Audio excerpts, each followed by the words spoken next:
Hello. So in this video, I'll be showing you how to create a PHP CodeIgniter server API for your user registration system. So first off, what you're gonna do is you're gonna need XAMPP. As you can see here, I have Apache and MySQL opened, and you want to move into your htdocs folder and create an API folder.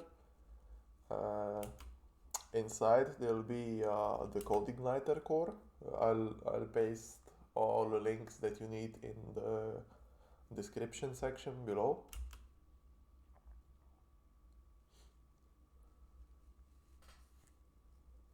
So what we're gonna do now is we're actually going to install the REST server from Chris Katserguis, I think that's his name. We're basically just going to open our project in Visual Studio Code. Also, you'll need to make sure to install the composer. I'll be putting a link down below as well. So you basically just paste in this command into the terminal, and we can skip the video. And basically, if you go to localhost phpMyAdmin, in the meantime, we can create a database for our users. So I'm doing that right now. Actually, I'm going to delete this table later, so just ignore this. Also, we have to go back to our project, and we have to add the composer lines by using this command, composer require. That's on his GitHub page.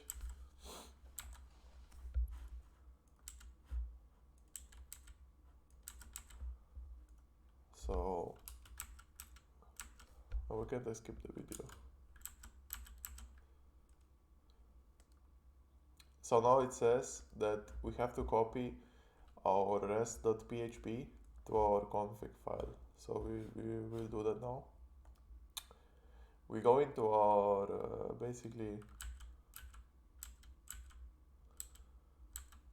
we have to go into our vendor folder, and inside source you'll see a file named rest.php. So you want to copy that and paste it into the config folder inside our application. So as you can see, it's there.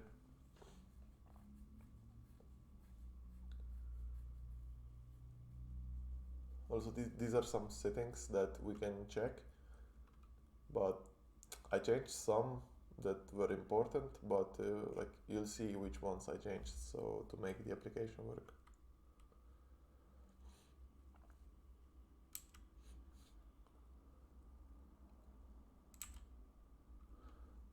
So I don't think I changed anything here.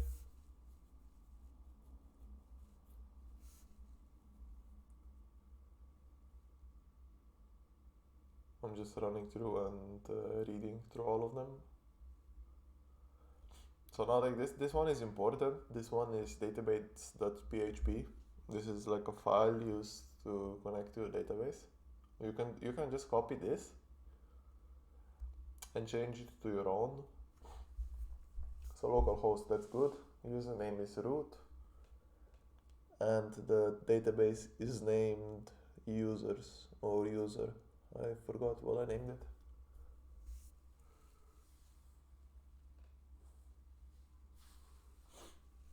Yeah, so here I see that the test is some like weird.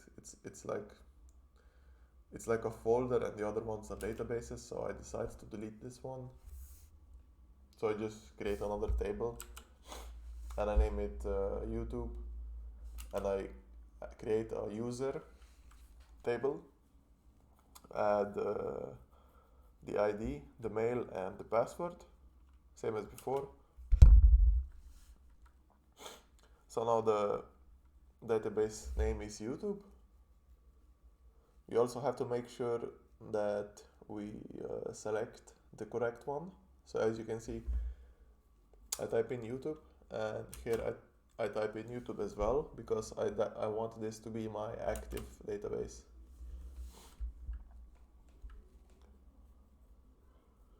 So now here I play around a bit and look at some settings. I don't think I changed anything here yet. I'm just looking at potential stuff that that I could change at some point.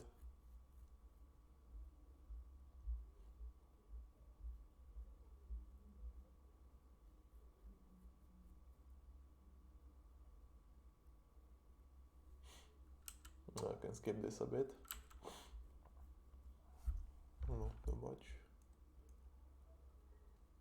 So right now if you go to localhost, it should return you this folder and you'll be able to access it and see the CodeIgniter welcome message. So right now I want to start on creating a controller. So we'll create a new file inside our controllers folder and name it user.php. So we'll add the standard PHP tag. I'm gonna skip forward this a bit because you can just copy the code, you don't have to watch me type. That's how I do that. So basically here we're going to create an anonymous REST controller, which our controller will extend. This anonymous REST controller will be our standard controller for every controller. Every controller will need to extend this controller. So we're going to create this anonymous REST controller inside our core folder, and we're going to name it my controller because that's the prefix our configuration files use.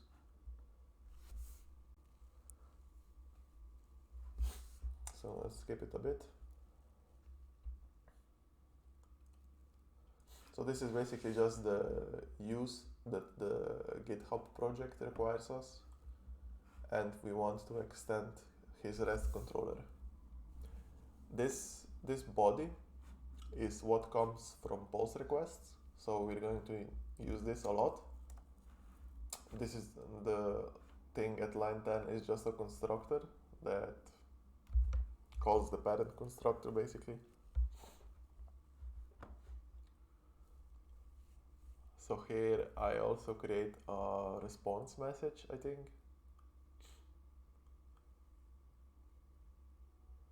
Because I just want it to have at one place. I also make a post request parser. So this basically just checks the post request for any weird data and decodes it if it's JSON. Yeah, I also make the post request, the error response. So these are just the parameters, but I set a default value for them, so you can just call the error response and you never have to fill out these values if you don't want like a special sort of error. This is just all standard. Yeah, so sorry, skip to forward. Yeah, so basically this response that you call at line 28 is the response from the REST controller. So, and the code is the code you put in here, and the response data is the one you put in here. So yeah, it's nothing special. So now I wanna call the constructor of my extended controller. Here I'm basically just writing down the URL how I can access this REST API. So now we're gonna make like a simple get method. So the first part of the function, like hello, is the name, and the second part is the type. So we can see that this is a get type, and we're just going to create a response and say hello to ourselves. So we can open Postman.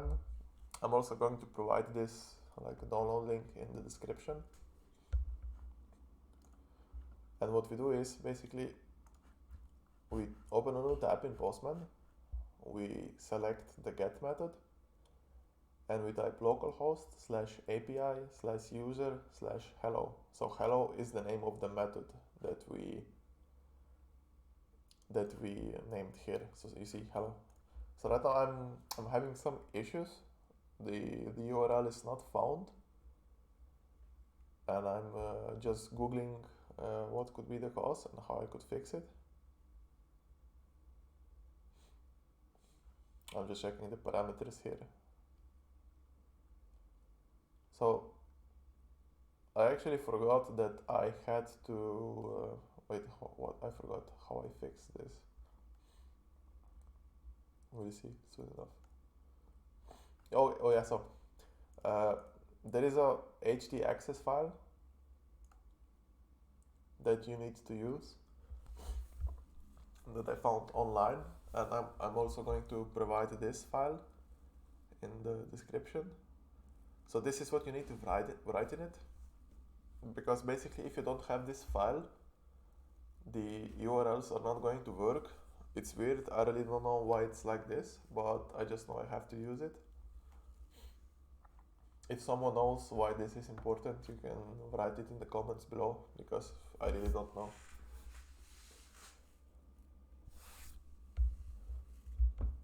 So now I just restart the Apache and MySQL server on XAMPP, and I try the Postman again, and it works. I get back hello. So now I want to start creating my models. So the first model I start with is the user model. So here I'm going to write functions that are like user specific, like login, register, find user by email and stuff like that. So with every model we have to extend the CI model. And basically I just call the constructor and the parent constructor. And right now I'm making a function that will allow us to add users to the database. So you'll see how I do that. So basically first off, the parameter that I get on line 10 is user, and I check if it's null, and I mean if it's not null, and then I get the user by email. So this way, if this function get user by email returns an email, we know that a user with the same email already exists in the database, so we can't create a new user with the same email. So basically I just select the ID, the mail and the password from our database.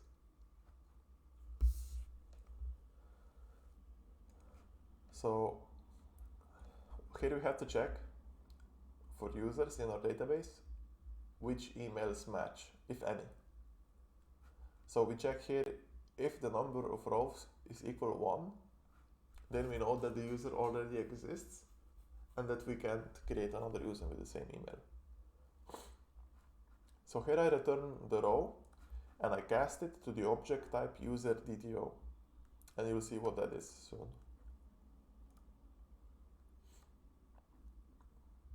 So we go into our libraries folder and we create a new file named userdto.php, and we're going to edit some I skipped the first, yeah. So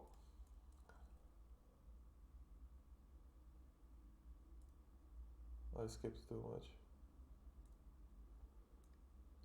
So yeah, this is our user DTO file. What DTO stands for is basically document transfer object. So generally here you want like ID, mail and password are properties, and these properties match the properties on our database. They don't necessarily have to, but I like to keep it consistent, so I keep them the same. So here I just convert the query to the user DTO type object, and if this doesn't return anything, I just return null here. So if I return null here, then I know that I can create the user because he doesn't exist yet in the database.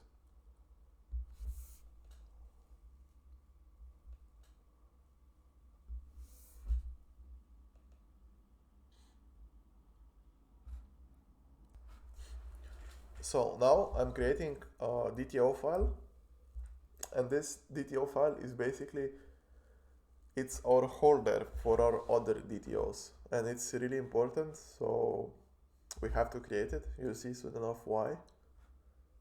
Here I basically just specify which DTOs I want to use.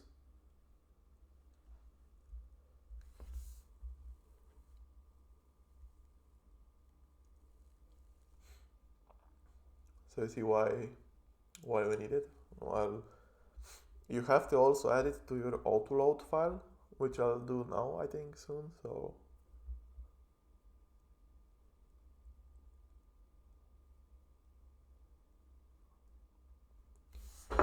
yeah, so you basically have to look for your libraries. I scrolled past them here. And in the array, you have to specify the database and the DTO for the application to work.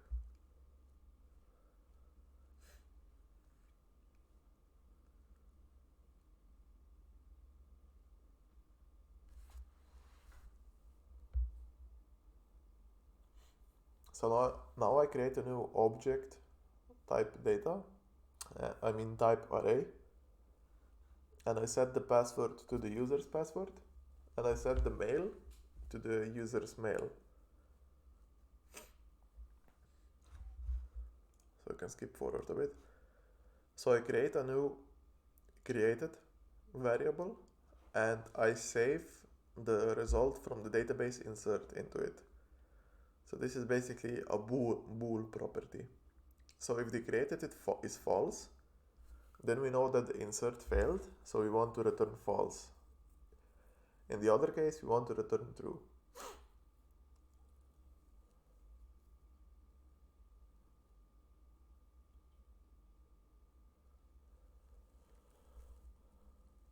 So now I'm gonna make a select all users method, just so we can see if the API works. So we select all from the users table. I can skip forward a bit. So you just make a new variable named query, and you get from the database, and you check if the query's number of rows are greater than 0, then you can return the query and cast it to the type user DTO. The CodeIgniter server will automatically take care of any casts, so you don't have to worry about it. You just have to specify which type you want it to cast to.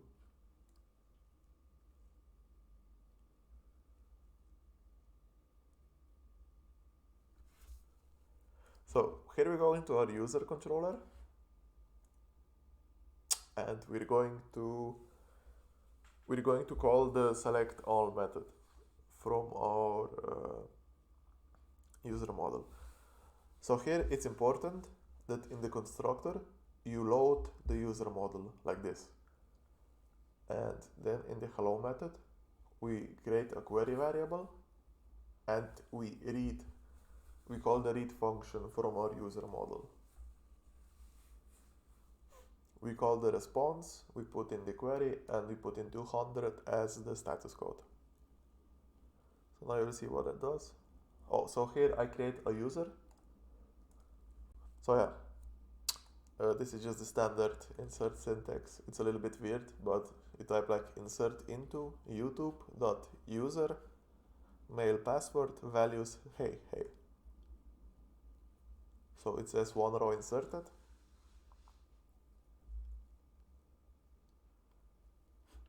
So yeah, you see, the select statement works. It selects users successfully from our database. So now we want to work on the create and the login method. We also want to return sessions to our users, so we'll do that.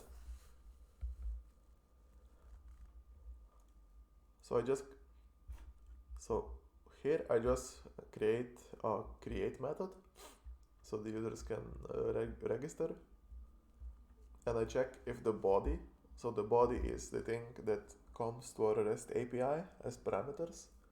is not null, then I respond with not all parameters are set. In the other case, I create a new user variable, and I save the body into it.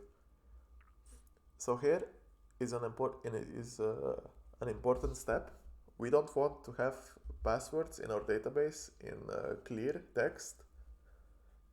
We want to hash them somehow. So here I create like a hashing class, which you'll see soon enough.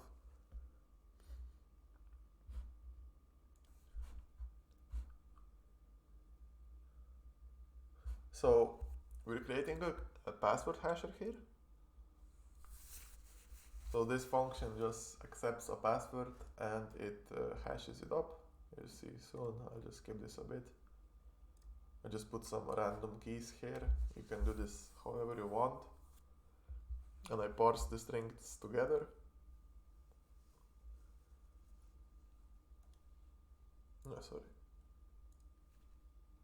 And then I basically just hash the password with SHA-512. So this is like double security. It's not just standard SHA, but it's two random strings added to the password with the SHA encryption. So it's like it's a lot harder to hack the passwords this way. So you don't have to worry about anyone hijacking your passwords.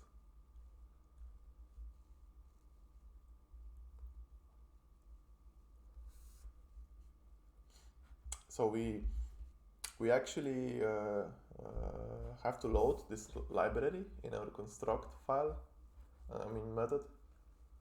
As you can see, I do that here with the password hasher.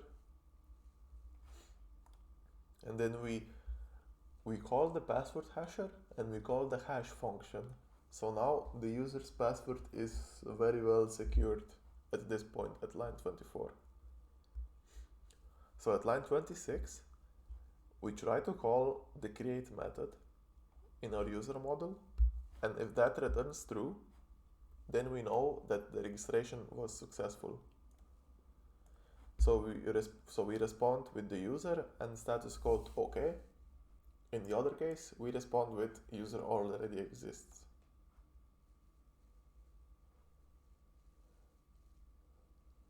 So here I really don't know what's wrong, but I figured it out somehow. I have to delete this file line at line 27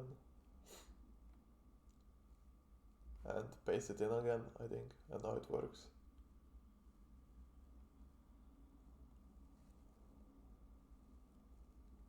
So yeah, now we can go on Postman and we can create a new tab. We have to specify headers, which will be content type and application JSON. And we also have to specify the correct URL to the method. So localhost API user create.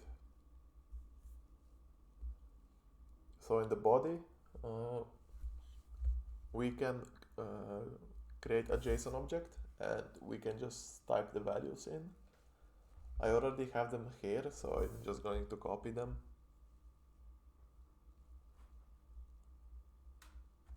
Also change to mail because we have mail. So if we send now, I actually get an error. And it's like somewhere I mistyped and I put email instead of mail. And in our database, we actually have mail. So I look for that now.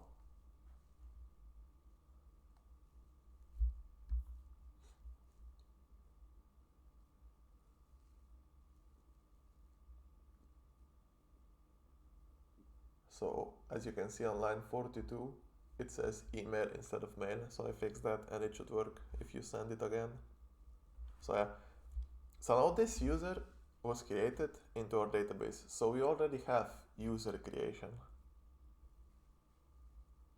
So if you refresh this and select, you can see that the user was successfully inserted into our database. So we actually have a fully functional registration system for our users to use.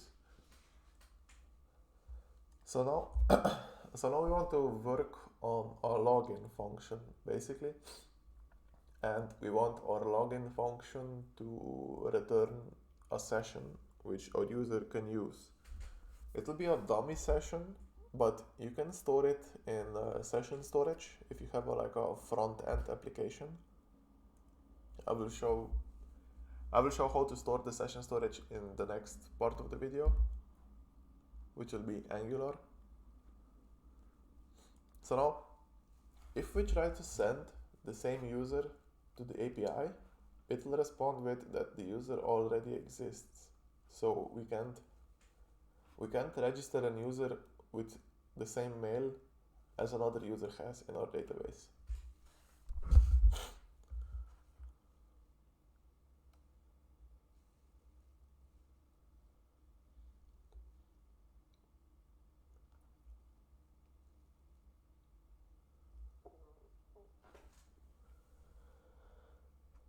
So here I start working on the login method.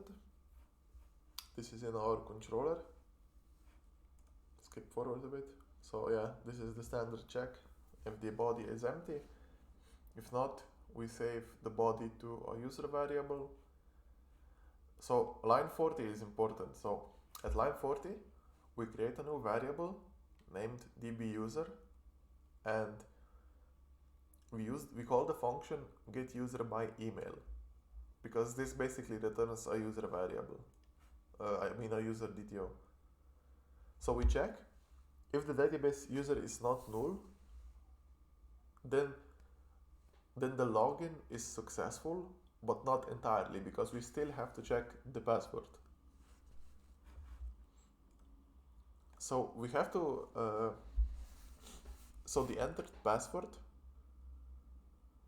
is the password that the user entered, but because the passwords in our database are encrypted, we have to call the mashup function again, otherwise passwords are never going to match. So we call the password verify function, this is like from CodeIgniter I think, and we put in entered password and the password from our database, and if that's true, then the login was successful.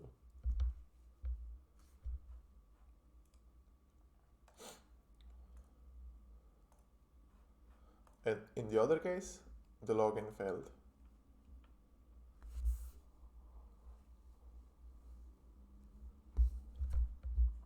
So we just change this URL to login. So here I have like a weird error that I haven't encountered before, and I spent some time trying to fix it. Okay, so here we're creating a login function that will basically you'll see what it does soon. I'll explain it on the way. So what's going on here? This login function will accept a user object and will check if it's not null, and if it's not, then it will hash the email and generate a random string for the session ID and basically encode the session ID. So you can copy this generate a random string function from like anywhere. I just copied this one from the internet. So we're creating a response object. So what this login function will do, this one will create a session, like a fake session, a dummy session, and it will send it back to the user. So you'll see soon enough.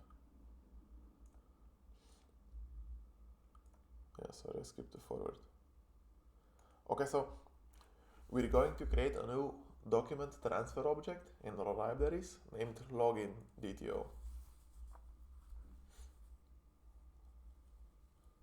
You'll see why soon.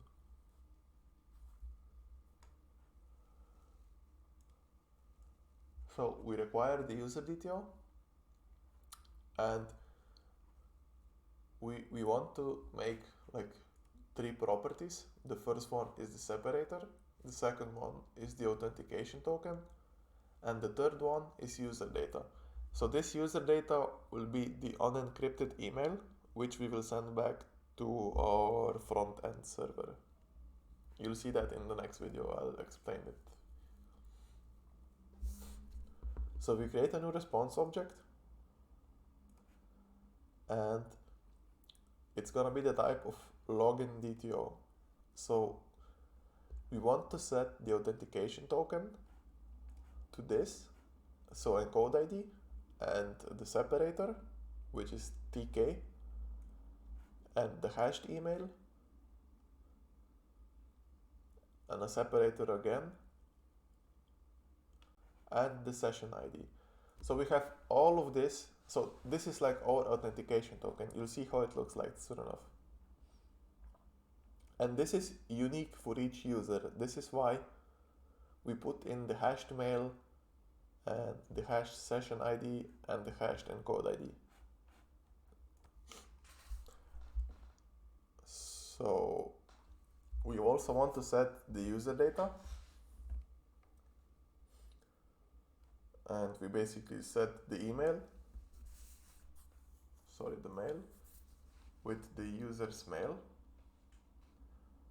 So if we send this back to our user, we will constantly have access to his email and to his authentication token. This is why we're doing it. We can also store this authentication token in the database, but I didn't want to go that far, so I'll just use the dummy authentication tokens on our Angular project, but you'll see that in the next video. So we create a response, we put in the response object and the status code OK. And in the other case, we just return an error, login failed. We could be more descriptive, and it would be good practice to be more descriptive here, but it's just a tutorial, so I didn't want to spend so much time on it.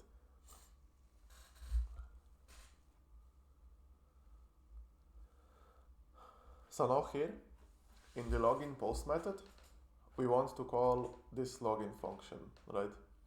And at some point I changed this public to protected because this is not an actual service, but just a function. So we call the login and we put in the database user.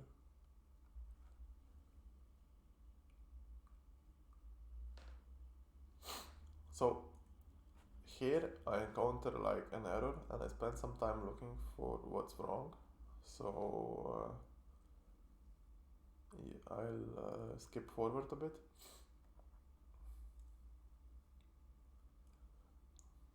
I'm looking for the error here and I'm just trying to debug. Nothing is really going on. I'm not changing anything. So I still get the error.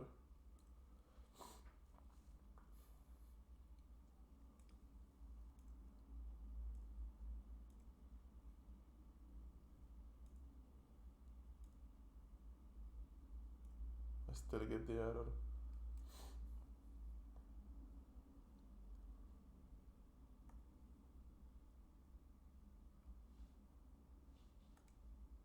Yeah, I spend a lot of time looking for what's wrong with this thing, but I managed to figure it out.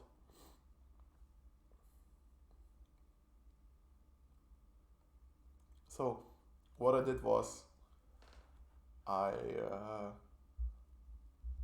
actually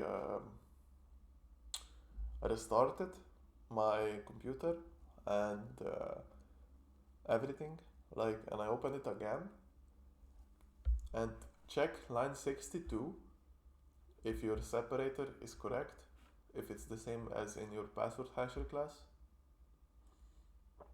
I mean your login DTO class.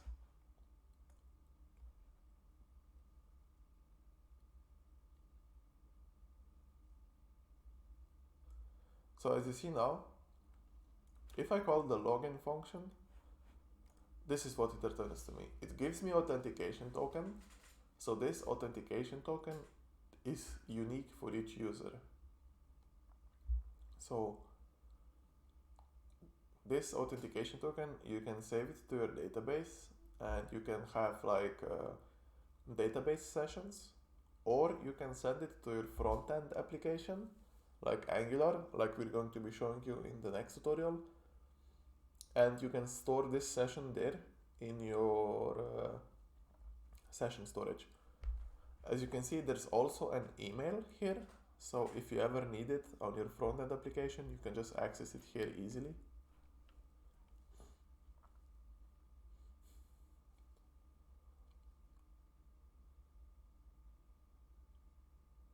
So if I type in the wrong credentials, it returns login failed.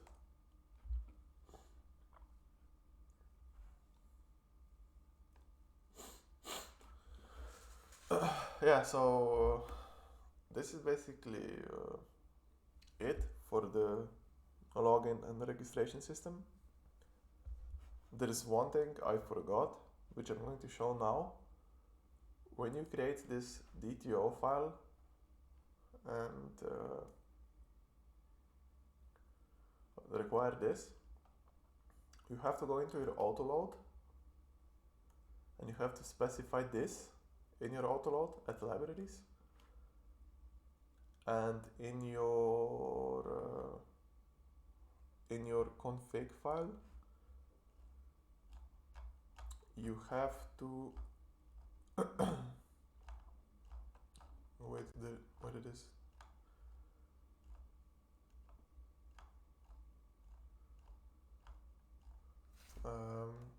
you have to load this. So you have to specify the path to the vendor and autoload.php for everything to work. So this one, you have to specify this one. I don't know if I show it in the video. I might have skipped it, but I know that it's important. So yeah, this is basically it for the tutorial. I hope you guys learned something from it. In the next part, we're going to be showing you how to access this server with our front-end application, our Angular application, and basically start creating logins and sessions and protect our pages. So if you like this video, make sure to leave a like, subscribe, leave a comment, and thanks for watching. Bye.